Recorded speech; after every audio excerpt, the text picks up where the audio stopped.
ಶರಣಾರ್ಥಿ ನಿಮ್ಮ ಶರಣವಸ್ತ್ರರು. ನಾನು ಇವತ್ತು ಭಾರತದ ದಕ್ಷಿಣ ತುದಿಯಾಗಿರ್ತಕ್ಕಂಥ ಕನ್ಯಾಕುಮಾರಿಯಿಂದ ಈ ಒಂದು ತಮಗೆ ಮಾಹಿತಿಯನ್ನು ನೀಡ್ತಾ ಇದ್ದೇನೆ. ಈಗ ನಾವು ಕನ್ಯಾಕುಮಾರಿಯಲ್ಲಿ ಪ್ರಸಿದ್ಧವಾಗಿರ್ತಕ್ಕಂಥ ವಿವೇಕಾನಂದ ಮೆಮೋರಿಯಲ್ ಸ್ಮಾರಕದಲ್ಲಿ ನಾವೀಗ ಇದರಲ್ಲಿ ಈ ಸಮುದ್ರದ ಮುಖಾಂತರ ಹೋಗ್ತಾ ಇದ್ದೀವಿ. ಇಲ್ಲಿ ನೋಡ್ತಾ ಇದ್ದೀರಿ ತಾವು ನನಗೆ, ಇಲ್ಲಿ ನೋಡಿ ಇದು ಪೂರಾ ಇದು ಹಡಗಿನಲ್ಲಿ ಎಲ್ಲ ಈ ಒಂದು ಪ್ರವಾಸಿಗರು ಲೈಫ್ ಜಾಕೆಟನ್ನು ಹಾಕಿಕೊಂಡು ಕೂತಿದ್ದಾರೆ. ಇವತ್ತು 15 ಆಗಸ್ಟ್ ವಿಶೇಷವಾಗಿರ್ತಕ್ಕಂಥ ದಿನ. ಇಲ್ಲಿ ನೋಡ್ರಿ ಇದು ಸಮುದ್ರದಲ್ಲಿ ಕಾಣ್ತಕ್ಕಂಥದ್ದು ಇದು ದೊಡ್ಡ ದೊಡ್ಡ ಅಲೆಗಳು. ಇದರ ಮುಖಾಂತರ ನಾವು ಸ್ವಾಮಿ ವಿವೇಕಾನಂದ ಮೆಮೋರಿಯಲ್ ಸ್ಮಾರಕಕ್ಕೆ ಮತ್ತು ಇಲ್ಲಿಯ ತಮಿಳುನಾಡಿನ ಪ್ರಸಿದ್ಧ ಕವಿಗಳು ಮತ್ತು ದಾರ್ಶನಿಕರಾಗಿರ್ತಕ್ಕಂಥ ತಿರುವಲ್ಲರು ಮತ್ತು ಭಾರತ ದೇಶದ ಮೊಟ್ಟ ಮೊದಲನೆಯ ಗ್ಲಾಸ್ ಬ್ರಿಡ್ಜನ್ನು ಇರ್ತಕ್ಕಂಥ ವಿಶೇಷವಾಗಿರ್ತಕ್ಕಂಥ ಪ್ರವಾಸಿ ಸ್ಥಳ. ಈ ಒಂದು ಸ್ಥಳಕ್ಕೆ ನಾವೀಗ ಹೋಗ್ತಾ ಇದ್ದೀವಿ. ಇದು ನೋಡ್ರಿ ಎಲ್ಲ ಕೂತಿರ್ತಕ್ಕಂಥ ಪ್ರವಾಸಿಗರನ್ನು ನೋಡ್ತಾ ಇರ್ಬೋದು. ಇದು ನೋಡಿ ಎಲ್ಲ ಲೈಫ್ ಜಾಕೆಟ್ ಹಾಕೊಂಡು ಹಡಗದ ಮುಖಾಂತರ ಹೋಗ್ತಕ್ಕಂಥದ್ದು ಈ ಒಂದು ಹೋಗದ ಅನುಭವನೇ ಭಾಳ ವಿಸ್ಮಯ. ಇದು ನಿಜವಾಗಿ ಕೂಡ ಕನ್ಯಾಕುಮಾರಿಗೆ ಬಂದರೆ ಮರೆಯಲಾರದಂಥ ಕ್ಷಣ. ಈಗ ಇಲ್ಲಿ ಸ್ವಾಮಿ ವಿವೇಕಾನಂದ ಅವರ ಸ್ಮಾರಕ. ಇಲ್ಲಿ 3 ರಾತ್ರಿ 3 ಹಗಲುಗಳ ಕಾಲ ಸ್ವಾಮಿ ವಿವೇಕಾನಂದ ಅವರು ದರ್ಶನ ಮಾಡಿದ್ದು ಮತ್ತು ತಾಯಿ ಪಾರ್ವತಿಯು ಇಲ್ಲಿ ಶಿವನಿಗಾಗಿ ವರೆಗೋಸ್ಕರನೇ ಇಲ್ಲಿ ಸತತವಾದಂಥ ತಪಸ್ಸನ್ನು ಮಾಡಿರ್ತಕ್ಕಂಥ ಧ್ಯಾನ ಮಾಡಿರ್ತಕ್ಕಂಥ ತಾಯಿಯ ಪಾದುಕೆಗಳನ್ನು ಕೂಡ ಈ ಒಂದು ನಾವು ಈ ಒಂದು ಸ್ಮಾರಕದಲ್ಲಿ ಈ ಒಂದು ಸಮುದ್ರ ನಡುಗಡ್ಡೆಯಲ್ಲಿರ್ತಕ್ಕಂಥ ಈ ಒಂದು ಕಲ್ಲಿನಲ್ಲಿ ನಾವು ನೋಡ್ಬೋದು.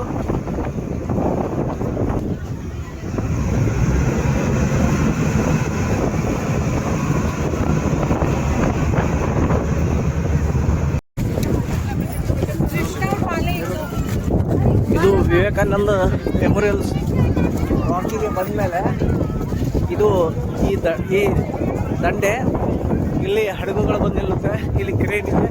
ಇದು ತಮಿಳುನಾಡಿನ ದಾರ್ಶನಿಕ ಕವಿಗಳಾದಂಥ ತಿರುವಲ್ಲೂರು. ನೋಡಿ ಇಲ್ಲಿ ರಾಷ್ಟ್ರಧ್ವಜ ಮತ್ತು ಧರ್ಮಧ್ವಜ, ಹಿಂದೂ ಧರ್ಮಧ್ವಜವನ್ನು ಕೂಡ ಇಲ್ಲಿ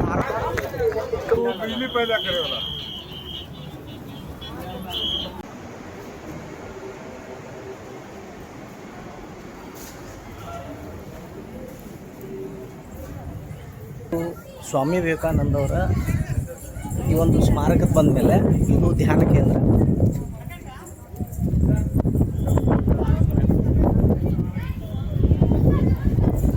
ಇಲ್ಲಿ ಧ್ಯಾನ ಮಾಡ್ತಕ್ಕಂಥ ಧ್ಯಾನ ಕೇಂದ್ರ ಭಾಳ ಅಲ್ಲಿ ಹೋದರೆ ಒಂದು ಮನುಷ್ಯಗೆ ಆತ್ಮಶಾಂತಿ ಮತ್ತು ಮನಃಶಾಂತಿಯನ್ನು ಸಿಗ್ತಕ್ಕಂಥ ಒಂದು ಸ್ಥಳ ಈ ಒಂದು ಧ್ಯಾನ ಕೇಂದ್ರ. ಇದು ಭಾಳ ಅದ್ಭುತವಾಗಿರ್ತಕ್ಕಂಥ ಒಳಗೆ ಒಂದು ಅಷ್ಟು ಸೈಲೆಂಟ್, ಸುತ್ತಮುತ್ತ ಎಷ್ಟು ಸಮುದ್ರ ಅಲೆಗಳು ಇದ್ದರೂ ಕೂಡ ಅದರ ಒಂದು ಅಲೆಯ ಒಂದು ಶಬ್ದ ಕೂಡ ಒಳಗಡೆ ಬರೋದಿಲ್ಲ. ಆ ರೀತಿ ಒಳಗಡೆ ಒಂದು ಧ್ಯಾನ ಕೇಂದ್ರ ಇದೆ. ಅಲ್ಲಿ ನಾವು ಧ್ಯಾನ ಮಾಡಿ ಬಂದೆವು. ಇದು ಇಲ್ಲಿ ಸ್ವಾಮಿ ವಿವೇಕ ಪಟ್ಟಿರ್ತಕ್ಕಂಥ ಪುಸ್ತಕಗಳ ಮಳಿಗೆ ಅದು ತಮಗೆ ಇಲ್ಲಿ ತೋರಿಸ್ತೀನಿ.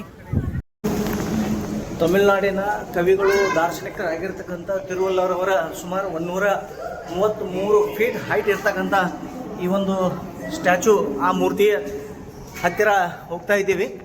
ಇದು ಮೇಲ್ಗಡೆ ಬರ್ತಕ್ಕಂಥ ಈ ಒಂದು ಸ್ಟ್ಯಾಚುಗೆ ಹೋಗ್ತಕ್ಕಂಥ ಮೆಟ್ಟಲ್ಗಳು. ಇದು ನಾವು ಬೇಸ್ನಿಂದ ಆ ಒಂದು ಗ್ಲಾಸ್ ಬ್ರಿಡ್ಜ್ನಿಂದ ಬಂದೆವು. ಗ್ಲಾಸ್ ಬ್ರಿಡ್ಜ್ ಮುಖಾಂತರ ನಾವು ಏರಿದ ನಂತರ ಇಲ್ಲಿ ಈ ರೀತಿ ಮೆಟ್ಟಲ್ಗಳಿವೆ. ಈ ಮೆಟ್ಟಲ್ಗಳ ಮುಖಾಂತರ ನಾವು ಈ ಒಂದು ಸ್ಟ್ಯಾಚು ಹತ್ರ ಬರ್ಬೋದು. ಗ್ಲಾಸ್ ಬ್ರಿಡ್ಜಿನ ಓವರ್ ವ್ಯೂ, ಟಾಪ್ ವ್ಯೂ. ಇದು ನಾವು ಟಾಪ್ ವ್ಯೂ ನೋಡ್ತೀವಿ. ಇದು ನೋಡ್ರಿ, ಟೋಟಲಿ ಇದು ಸಮುದ್ರ, ಬಂಗಾಳಕೊಲ್ಲಿ, ಅರಬ್ಬಿ ಸಮುದ್ರ ಮತ್ತು ಹಿಂದೂ ಮಹಾಸಾಗರ, 3 ಸಾಗರಗಳ ಈ ಒಂದು ಸಂಗಮವೇ ಈ ಒಂದು ತ್ರಿವೇಣಿ ಸಂಗಮ ಇರ್ತಕ್ಕಂಥ ಇದು ಸ್ವಾಮಿ ವಿವೇಕಾನಂದರ ಮೆಮೋರಿಯಲ್. ನಾವಿಲ್ಲಿ ತಿರುವಲ್ಲರ ಮೂರ್ತಿಯ ಪಾದದ ಹತ್ತಿರ ನಿಂತರೆ ಇದು ಕಾಣ್ತಕ್ಕಂಥ ಟಾಪ್ ವ್ಯೂ ಅನ್ನು ನಾವು ಇಲ್ಲಿ ನೋಡ್ಬೋದು. ಸಮುದ್ರದ ಟೋಟಲಿ ಟಾಪ್ ವ್ಯೂ.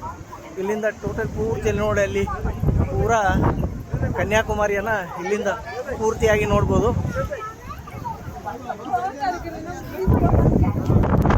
ಈಗ ನಾನು ಇಲ್ಲಿ ನೋಡ್ತಾ ಇದ್ದಲ್ಲ, ಇದು ತಿರುವಲ್ಲರವರು ದಾರ್ಶನಿಕರು ಮತ್ತು ಕವಿಗಳಾಗಿರ್ತಕ್ಕಂಥ ಅವರ ಒಂದು ಪಾತ್ರದಲ್ಲಿ ನಾನು ಇಲ್ಲಿ ಇದ್ದೇನೆ. ನೋಡಿ ಎಷ್ಟು ಸುಮಾರು 133 ಫೀಟ್ ಹೈಟ್ ಇರ್ತಕ್ಕಂಥದ್ದು. ಇದು ಭಾಳ ಎತ್ತರವಾಗಿ ಇರ್ತಕ್ಕಂಥ ಈ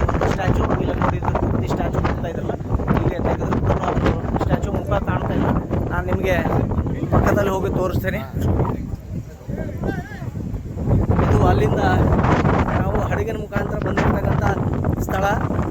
ಆ ದಡೆಯಿಂದ ಈ ದಡೆಗೆ ಬಂದಿದ್ದೇವೆ. ನೋಡಿ ಹಾಗೆ ಅಲೆಗಳು, ಈ ಒಂದು ಗಾಳಿ,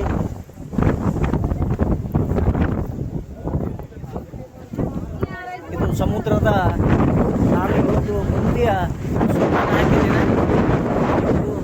ಒಂದು ರೇಡಿಯಸ್ ಹಾಕಿದ ಮೇಲೆ ಕಾಣ್ತಕ್ಕಂಥ ಈ ಒಂದು ಸಮುದ್ರದ ಒಂದು ನೋಟ ಹಿಂದಿನ ಭಾಗ ಸ್ಥಳ.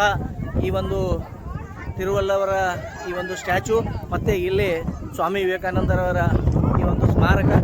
ತಪ್ಪದೆ ಇಲ್ಲಿ ಬಂದರೆ ಈ ಒಂದು ತಾಯಿ ಅಮ್ಮನ ಆಶೀರ್ವಾದ ಮತ್ತು ಸ್ವಾಮಿ ವಿವೇಕಾನಂದರವರ ಆಶೀರ್ವಾದ, ಹಾಗೆ ಈ ತಮಿಳುನಾಡಿನ ಕವಿಗಳಾಗಿರ್ತಕ್ಕಂಥ, ದಾರ್ಶನಿಕರಾಗಿರ್ತಕ್ಕಂಥ ಇವರ ಒಂದು ದರ್ಶನವನ್ನು ಪಡೆದು ತಾವು ಕೂಡ ಪುನೀತರಾಗಬೇಕು, ಅವರ ಆಶೀರ್ವಾದವನ್ನು ಪಡಿಬೇಕಂತಕ್ಕಂಥ ಮಾಹಿತಿಯನ್ನು ನೀಡಿದ್ದೇನೆ. ಧನ್ಯವಾದಗಳು.